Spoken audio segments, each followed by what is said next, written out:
प्रभु आप लोगों के साथ हो और आपके आत्मा के साथ। संत मार्कुस के अनुसार पवित्र सुसमाचार। हे प्रभु तेरी महिमा हो।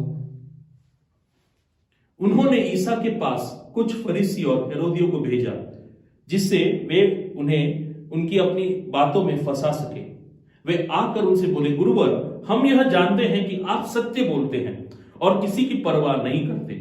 आप मुंह देखी बात नहीं करते बल्कि सच्चाई से ईश्वर के मार्ग की शिक्षा देते हैं। कैसर को कर देना उचित है या नहीं, हम दे या नहीं? उनकी धूर्तता भाप कर ईसा ने कहा, मेरी परीक्षा क्यों लेते हो? एक दिनार लाकर मुझे दिखलाओ। वे एक दिनार लाए और ईसा ने उनसे पूछा, यह किसका चेहरा है और किसका लेख है? उन्होंने उत्तर दिया, कैसर का। इस पर ईसा ने उनसे कहा, जो कैसर का है उसे कैसर को दो और जो ईश्वर का है ईश्वर को। प्रभु का सुसमाचार। हे क्रिस्त तेरी स्तुति हो।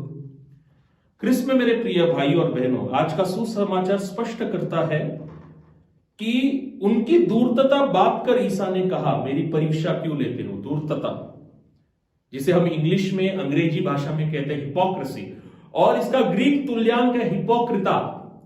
और इस हिपोक्रिता, इस शब्द का अर्थ है एक उत्तम अभिनेता जो मुखौटा लगाकर अभिनय करता है। क्योंकि हमें मालूम है बाइबल की रचना जो है, नवीन करार की रचना, नए नियम की रचना ग्रीक में हुई थी। जो मूल शब्द है वो हिपोक्रिता है, उत्तम अभिनेता, मुखौटा लगाकर अच्छा अभिनय करता है।